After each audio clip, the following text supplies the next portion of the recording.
이제 뭐 앞으로는요, 책을 이렇게 뭐 문단을 나누고 그럴 부분은 몇 부분 없어요. 거의 없고요. 줄은 계속 쳐갈 거예요, 줄은. 자, 소송의 개시 보시면은요, 자, 이제 드디어 우리가 1심 소송 절차를 들어가요. 자, 지금까지 우리가 이제 소송 요건들을 봤어요. 이제 좀 이따 나오고요. 자, 소의 의의와 종류, 소의 의의, 그렇게 나오는데요. 첫째 줄에요. 소라함은 법원에 대하여 일정한 내용의 판결을 해달라는 당사자의 신청이에요. 신청이요. 판결 신청이에요. 판결 신청이고요. 거기 안 보셔도 되고요. 쭉 내려가셔서 2번에요.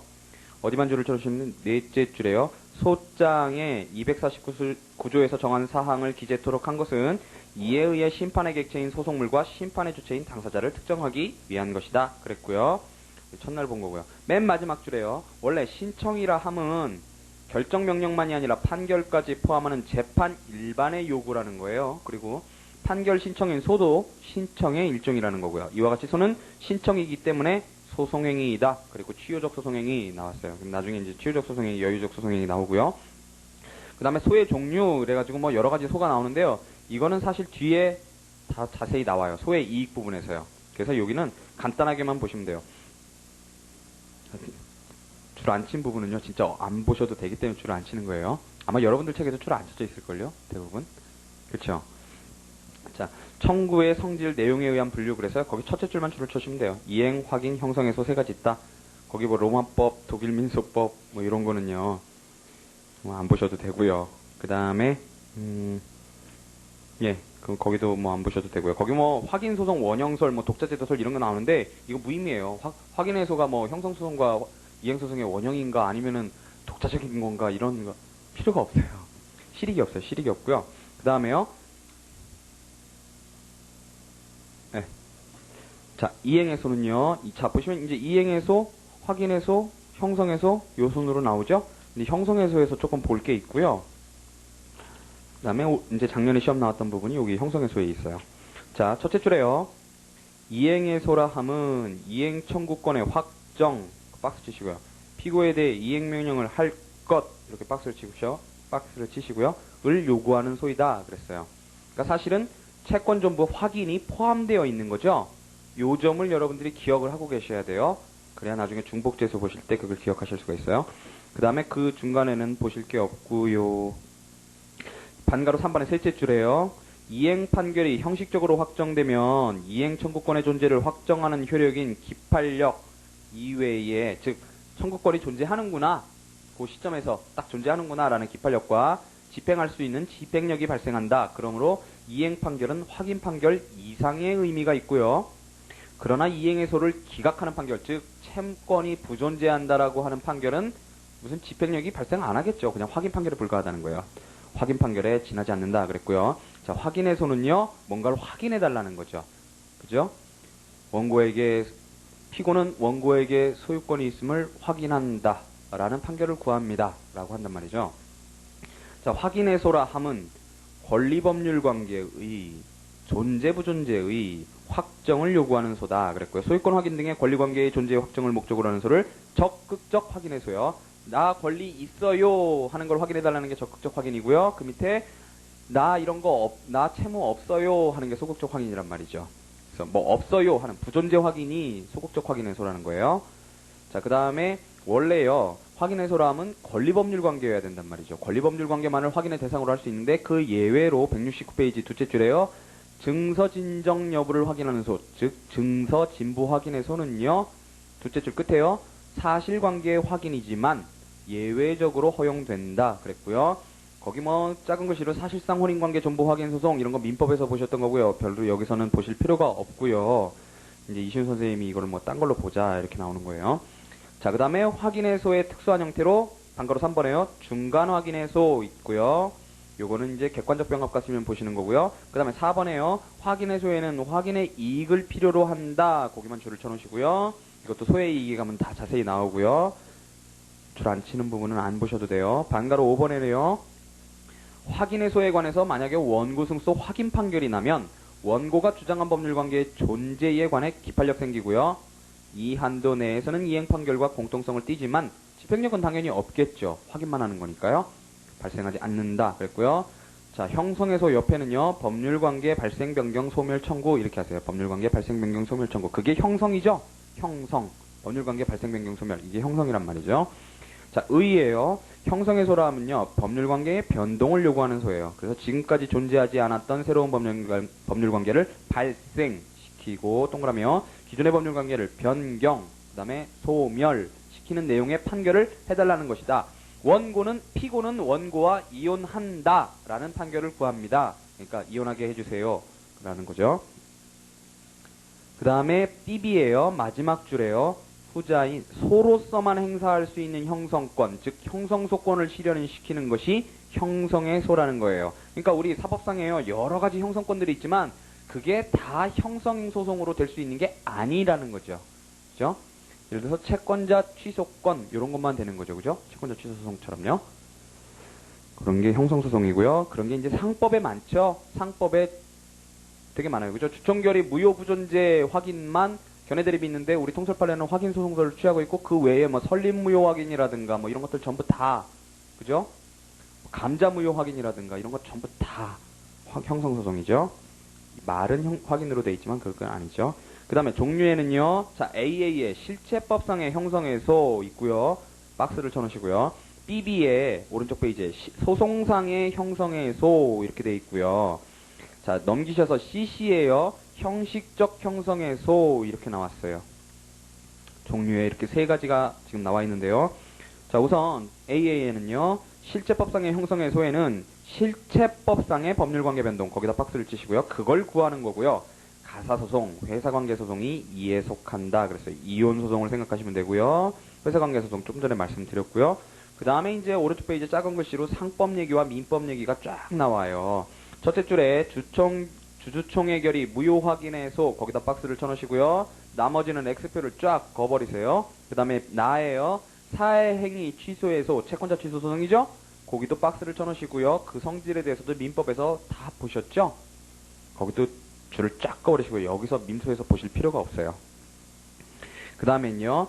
소송상의 형성의 소 했는데요. 거기는 소송법상의 법률관계 변동이에요. 거기다 박스를 치시고요. 을 목적으로 하는 것으로 재심이 형성소송이에요. 준재심은요. 청구 포기 일락이나 재판상 화해의 경우에 그거를 기재한 조서는 확정 판결과 동일한 효력이 있다는 게 220조란 말이죠. 그래서 461조에서 그걸 깨기 위해서는 판결을 깨기 위해서는 판결을 취소하려면 재심이 있듯이 재심에 준해서 확정 판결과 동일한 효력이 있는 것을 깰 때는 준재심이라는 걸 하게 했단 말이죠. 그래서 두 가지를 다 제기할 수 있는 사유는 재심사유, 451조의 재심사유로서 똑같아요. 그걸 준용하고 있기 때문에. 그 다음에 정기금 판결에 대한 변경해소, 그거를 줄 쳐놓으시고요. 요거 형성해소예요. 요거의 법적 성질에 대해서는 나중에 보시겠지만 견해가 대립되고 있어요. 그 다음에 이제 나머지는 집행법상의 소들이고요. 안 보셔도 되고요. 그 다음에 이제 형식적 형성해소, 이게 작년에 시험에 나왔던 건데 요거는 좀 줄을 치셔야 돼요. 자, 형식적 형성에서는 여러분들이 비송사건 할 때 보셨죠? 비송사건 할 때 우리 뭐 봤어요? 경계 확정 청구, 그 다음에 공유물 분할 청구, 실질은 비송이지만 형식은 소송이라 그랬죠. 그죠? 이런 걸 형식적 형성 소송이라 그랬고요. 자, 거기요. 형식은 소송사건이지만 실질은 비소송사건, 거기다 박스를 쳐놓으시고요. 인 경우이다 그랬고요. 따라서 거기 줄을 쭉 치세요. 구체적으로 어떤 내용의 권리관계를 형성할 것인가를 법관의 자유재량, 이게 키워드죠? 법관의 자유재량. 제가 그때 이렇게 얘기했어요. 경계예요. 여기다 그어주세요 그랬는데 여기다 걸 수 있다고요. 이름하고 있는 형성의 소이다 그랬고요. 밑에 줄에 보시면 재량대로 판단할 수 있어 처분권주의가 배제, 거기다 백스를 치시고요. 백스가 아니고 박스죠. 처분권주의가 배제. 그 다음에 이게 작년에 시험에 나온 부분이에요. 불이익 변경 금지의 원칙, 거기도 박스를 치시고요. 적용되지 아니한다 그랬어요. 자, 불이익 변경 금지 원칙이라는 건요. 나중에 이제 두구두구 보실겠지만요. 처분권주의라는 건 결국 뭐냐면 소송물에 대해서 처분권이 당사자에게 있다라는 거예요. 법원에게 있는 게 아니라. 그래서 절차를 개시하는 것, 즉 심판을 개시하는 것, 즉 어떤 소송물을 심판 절차 속에 올려놓는 것도 당사자의 몫이고요. 절차의 개시 측면에서요. 그 다음에 절차를 종결하는 측면, 즉 소송 절차에서 그 소송물을 끌어내리는 것, 그것도 당사자의 몫이기 때문에 절차의 종결이라는 측면이요. 하지만 처분권주의에서 가장 중요한 건 뭐냐면 뭘 올려놨느냐라는 거예요. 뭘 올려놨느냐. 그게 바로 처분권주의 핵심인데 심판의 대상과 범위 요 점은 당사자가 특정한다라는 거예요. 그래서 그거를 벗어나면 처분권주의에 위반한 판결이 된다라는 거고요. 그래서 심판의 대상과 범위라는 게 가장 중요한 것인데 불이익 변경 금지 원칙은 뭐냐면 그 처분권주의가 상소할 때 구현되는 거예요. 즉 상소할 때 그때 뭐라 그랬냐면 상소의 효력으로 2심효와 확정 차단율을 우리가 얘기했었죠. 즉 사건이 다음 심급으로 넘어가는 것 2심 그 다음에 거기에 대한 재판이 확정이 안 되는 것 즉 확정 차단 이게 상소의 효력이란 말이에요. 그래서 상소의 효력에서 그때 뭐라고 말씀드렸냐면 상소 불가분의 원칙 때문에 전부 2심되고 즉 그 판결에서 다뤘던 모든 소송 관계가 전부 2심된단 말이죠. 그리고 이 재판에서 다뤄졌던 요게 나와 있는 요 재판은 확정이 안 된단 말이에요. 전부요. 요 재판에서 다뤘던 거요. 그게 뭐였냐면 상소 불가분의 원칙이었죠. 전부 2심 확정 차단이란 말이에요. 그런데 전부 2심 된다 그래서 상소심의 심판 대상으로 현실적인 심판 대상으로 되느냐? 그건 아니라는 거예요. 그죠? 그래서 현실적인 심판 대상은 어떻게 정해지느냐? 그게 바로 불이익 변경 금지 원칙에 의해서 정해진다는 거예요. 불이익 변경 금지 원칙은 즉 상소심에서의 현실적인 심판의 대상을 정하는 원칙인 거예요. 심판의 대상과 범위를요. 즉 처분권주의의 상소심에서의 구현이에요. 요 잠재적 심판 대상은 어떻게 되느냐? 상대방이 상소를 하거나 상대방이 부대 항소를 함으로써 현실적 심판 대상으로 전화가 되는 거예요. 이게 곧 나중에 보실 거고요. 어쨌든 간에 형식적 형성소송은 법관의 자유재량에 의해서 정할 수 있기 때문에 원칙적으로 처분권주의에 의해서 제한을 받게 되면 경계를 이렇게 거달라 그러면 이거 맞다든가 이거 아니다 이렇게 일도 양단식으로 결정을 할 수밖에 없는데 형식적 형성소송에서는 그렇지 않고 법관의 자유재량으로 정할 수 있기 때문에 이렇게 글 수 있다라는 거예요. 법원이. 그 얘기를 하는 거고 그런 의미에서 처분권주의가 배제된다라고 하는 거고 또 불이익 변경 금지 원칙도 적용 안 된다라는 거예요. 거기요 또 어떠한 형식으로라도 법률 관계를 형성해야 하기 때문에 원고 청구를 기각할 수 없다 그랬어요. 청구를 기각할 수 없다요. 거기 박스 쳐놓으시고요. 그 다음에 슬래시를 딱딱 끄시면은요. 예컨대 거기요 토지경계 확정해소 거기 박스를 쳐놓으시고요. 그 다음에 공유물 분할 청구 거기도 박스를 쳐놓으시고요. 그 다음에 법정지상권상의 지류결정 청구 요건 그냥 줄만 쳐놓으시고요. 자, 그 다음에 각주를 보시면은요. 우선 2번은 공유물 분할 방법은 당사자가 구하는 방법에 구애받지 아니하고 법원의 재량에 따라 분할하면 된다. 이거 민법에서 수두룩 보셨던 거예요. 그죠? 공유물 분할할 때요. 자, 그 다음에 각주 4번에 보시면은요. 경계 확정해소에는 두 가지가 있다라는 얘기가 나와요. 우리가 지금까지 봐왔던 경계 확정해소는요. 앞에 경계 확정해소인데 즉 경계를 형성해달라는 경계 확정해소예요. 근데 경계 확정해소에는 가만 보면은 또 한 가지가 있는데 경계를 확정할 뿐만 아니라 요 안에 토지 소유권의 범위도 확정해 주세요 하는 내용을 포함하고 있는 경계 확정해소도 있다라고 하는 거예요. 그러니까 대부분은 그렇겠죠. 대부분은 사실은 소유권 범위를 확정해 달라고 지금 경계 확정하겠죠. 대부분은요.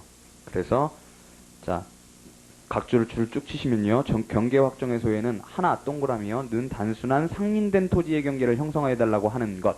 다른 하나 동그라미요. 소유권에 의해 상린지 간의 경계 확정을 구함과 동시에 그 경계선 내에 토지 소유권의 범위를 확정 그랬어요. 해달라는 것. 이렇게 두 가지가 있음 해서요.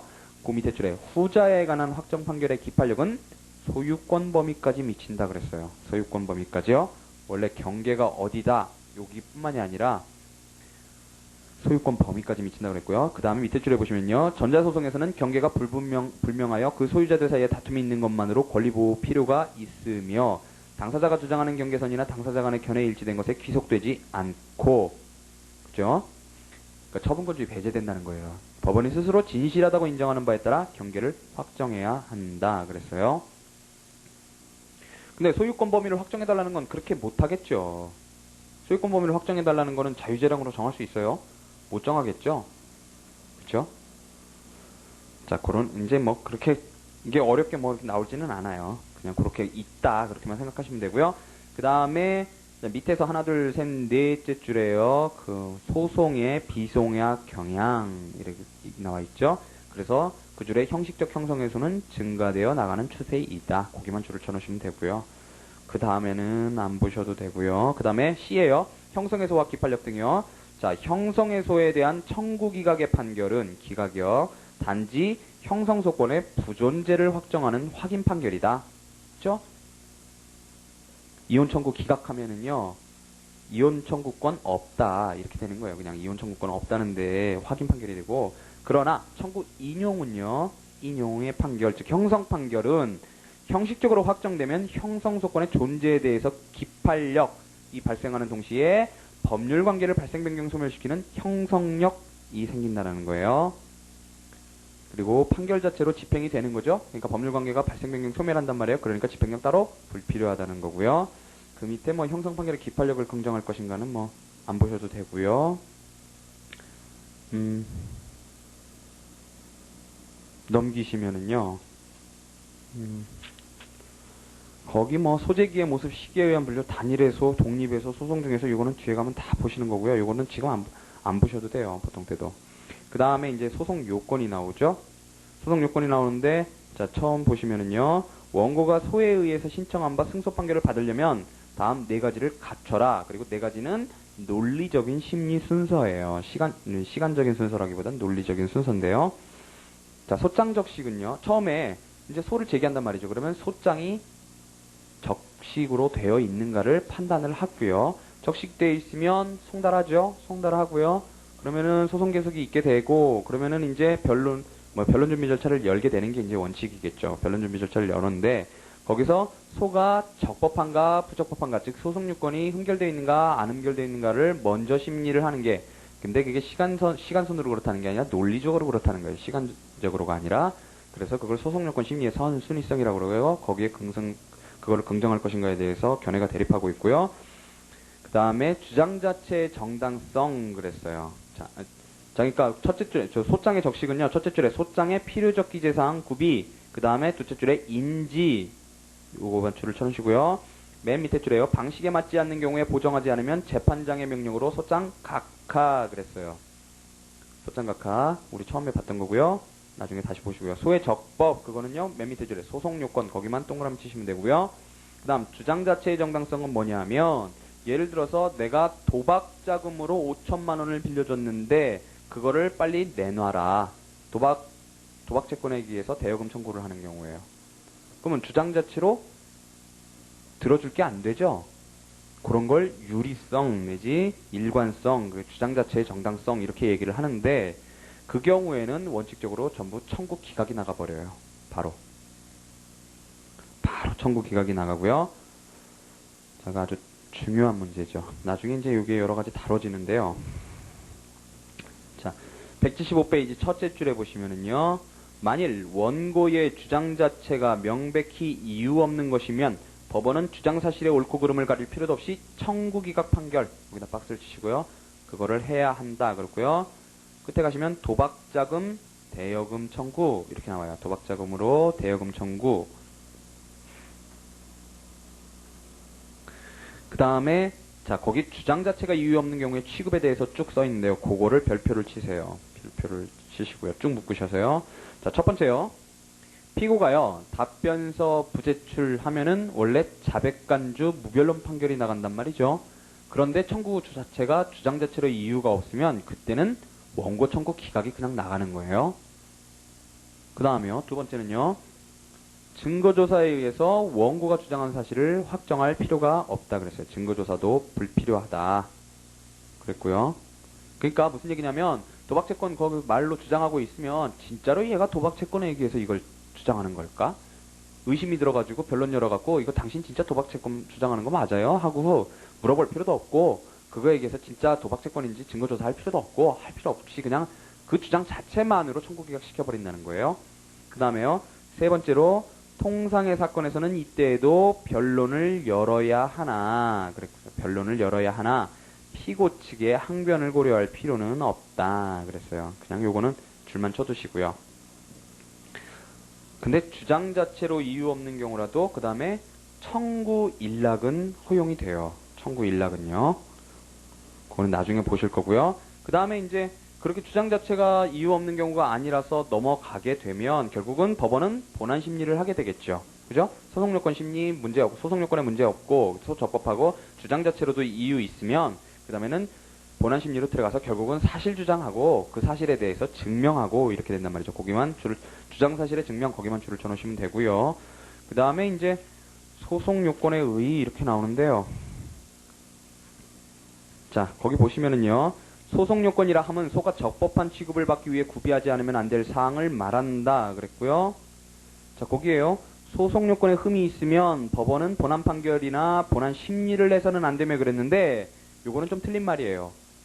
자, 본안 심리 하다가요. 본안 심리 하다가도 본안 판결, 소송 요건에 흠이 발견될 수 있죠. 그래서 그걸로 소각할 수도 있잖아요. 그렇죠? 그러니까 이거는 사실은 시간적인 문제도 아니고요. 논리적인 문제예요. 우선은 논리적인 문제일 뿐만 아니라 두 번째로는 본안 판결만 못하는 거죠. 본안 판결. 그러니까 소송요건 흠결이 있을 때 본안 판결을 못한다는 게 그게 소송요건 심리의 선순위성. 그러니까 소송요건 심리의 선순위성이라기보다는 소각합 판결의 본안 판결에 대한 선순위성이라고 하는 게 오히려 정확한 표현이죠. 그렇죠? 그래서 이러한 의미에서 소송요건은 본안 판결 요건인 동시에, 그러니까 본안 판결을 할 수 있는 요건인 동시에 본안 심리 요건이다 그랬는데 그건 아니라는 거예요. 그러니까 이거는 뭐 그냥 상식 수준에서 생각하시면 되고요. 그 옆에 논리적으로만 선행적이다 이렇게 써놓으시고요. 본안 판결은 안 된다 그렇게만 써놓으시고요. 본안 심리 돼요. 해도 돼요. 그 다음에 그거 한다고 위법해지는 건 아니니까요. 그 다음에 양가로 2번에 보시면은요. 양가로 2번에 소송 요건은요, 밑에 줄에 소송행위 유효 요건하고는 달라요. 그래서 소송행위 유효 요건 흠결이면 당해 소송행위만 유효예요. 그죠? 그래서 우리가 이거 무권 대리하고 소송력 흠결을 생각하시면 돼요. 그러면은 금방 생각이 떠오르시죠. 그 다음에 자, 소송 요건의 종류 이렇게 나와 있는데요. 첫 번째 법원에 관한 것, 그 다음에 두 번째 당사자에 관한 것, 그 다음에 소송물에 관한 것 이렇게 나오고요. 네 번째 특수소송에 관한 것 그랬어요. 그러니까 소송의 3요소를 여기다가 다 써놨죠. 그리고서 우리가 지금까지 다 본 거예요. 보세요. 법원에 관한 것, 재판권, 그 다음에 국제재판 관할권, 그 다음 민사소송 사항, 그 다음에 관할권 그랬고요. 그 다음에 당사자는요. 당사자의 실제 그랬어요. 당사자 실제하지 않는 당사자에 대한 판결은 당연 무효죠. 부존재일 때요.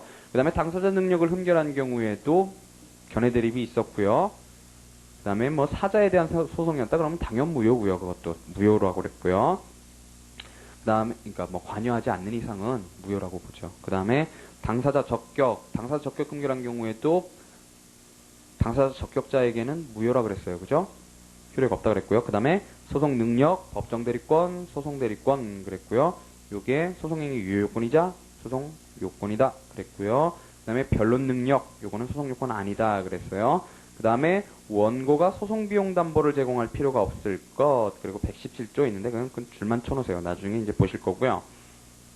그 다음에 소송물에 관한 것 그랬어요. 그래서 소송물이 특정될 것, 그 다음에 권리보호 자격 또는 이익 그랬단 말이죠.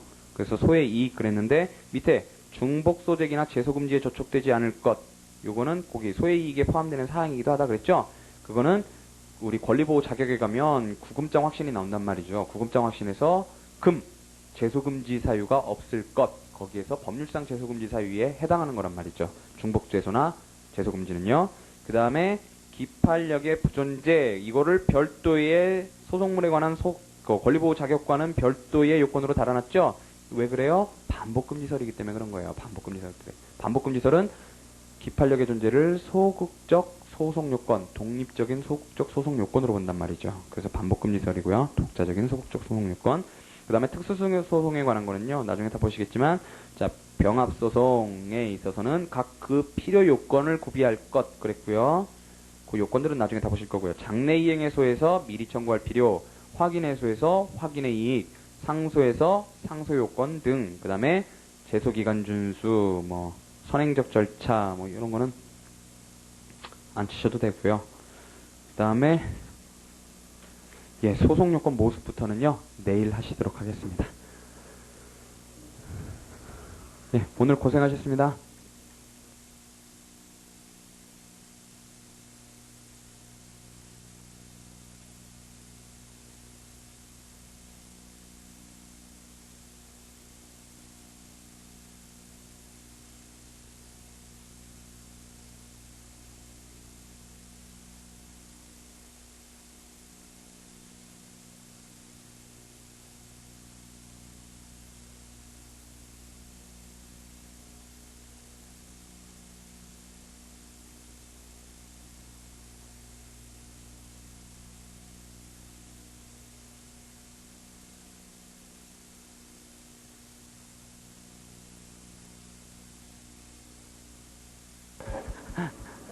예, 한 분이 부탁을 하셔서요. 이제 저분께서 아침에 수업이 있으셔가지고 조금만 늦게 시작하시면 안 되냐고 멀리서 오시는데 그래 부탁을 하셔서 내일 1시 반에 그럼 시작을 할게요. 1시 반에요. 1시 반이면 되시겠죠? 예. 고맙. 여러분들께 감사드립니다.